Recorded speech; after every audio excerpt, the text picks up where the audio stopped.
We continue our look at some of the specific grounds for inadmissibility. And in this lecture, we're going to focus on national security. This may be one of the most basically intuitive grounds for inadmissibility, which is that the United States has the power and authority to deny admission to anyone that they think poses a threat, a terroristic threat, a security threat. I have here on this slide, I wanted to mention one of my colleagues at Emory Law School has written a book on national security and military law. That's the image in the center. His name is Charles Shaner, and his co-author is at Georgia State University, Professor Lynn Hogue.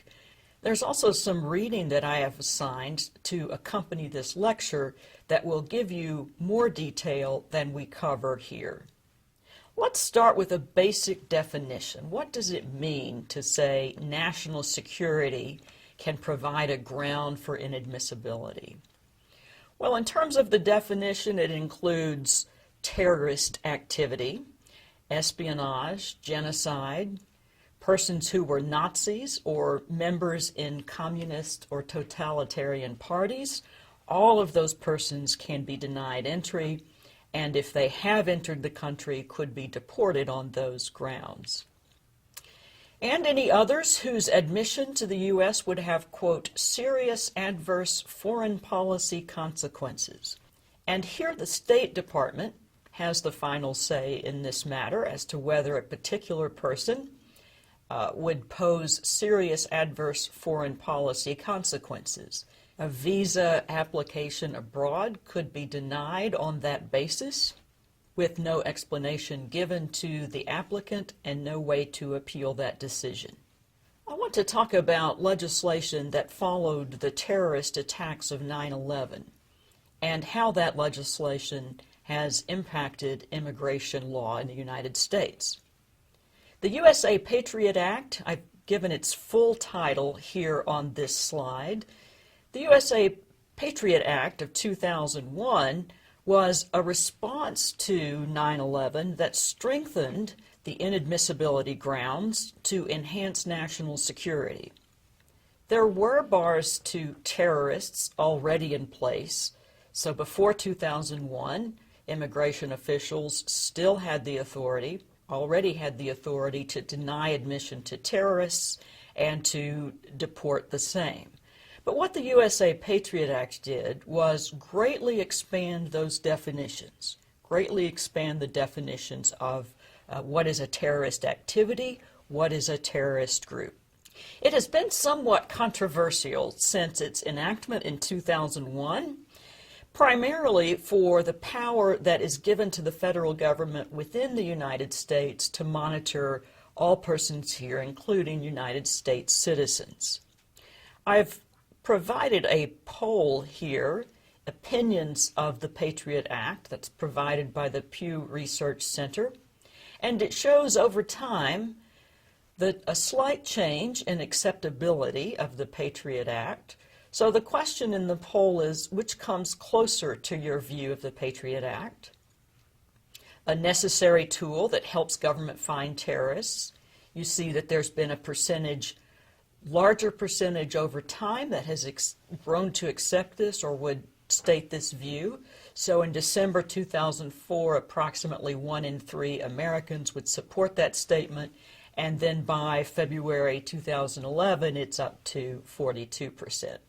Another view in this debate is the second question there. It goes too far and poses threat to civil liberties.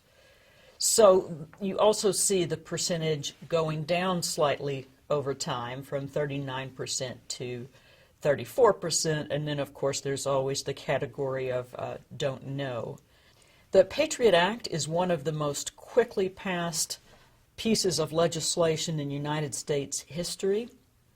The terrorist events occurred on September 11th, and by October 26th, President George W. Bush had signed into law the PATRIOT Act. It had already been passed by both houses of Congress, and so in about 6 weeks, a very complicated, lengthy bill was put together. Let's look at the new inadmissibility grounds in the USA PATRIOT Act.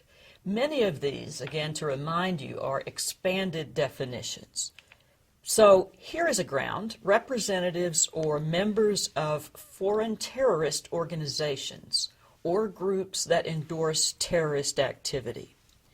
So let's turn to a closer look at the PATRIOT Act and the new inadmissibility grounds that it contains. An expanded definition here of representatives or members of foreign terrorist organizations or groups that endorse terrorist activity. The State Department is in charge of designating these organizations, ones that they consider to be terrorist organizations, or even groups that merely endorse terrorist activity, even in a passive sense. So membership in one of these groups would make you inadmissible and also subject you to deportation if you're a non-citizen already in the United States. Furthermore, non-citizens who endorse or espouse terrorist activity are inadmissible. Also ones that persuade others to support terrorist activity or a terrorist organization. Again, this is as designated by the State Department. Non-citizens are deportable for simply being associated with a group, having given money to an organization that the State Department considers to be a front for terrorist activity. There are significant deportation issues for those persons already in the United States who may give money to one of these terrorist activities, organizations, or be a member of those. And again, a reminder that many of these grounds of inadmissibility are also grounds for deportation.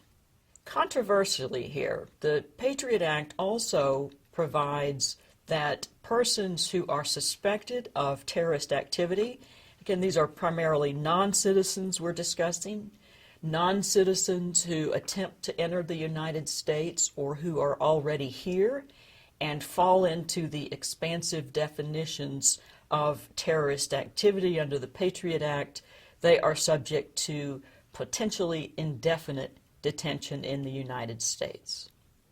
You will find more detail in the assigned reading on the steps that have been taken to thwart terrorists entering the country since 9/11.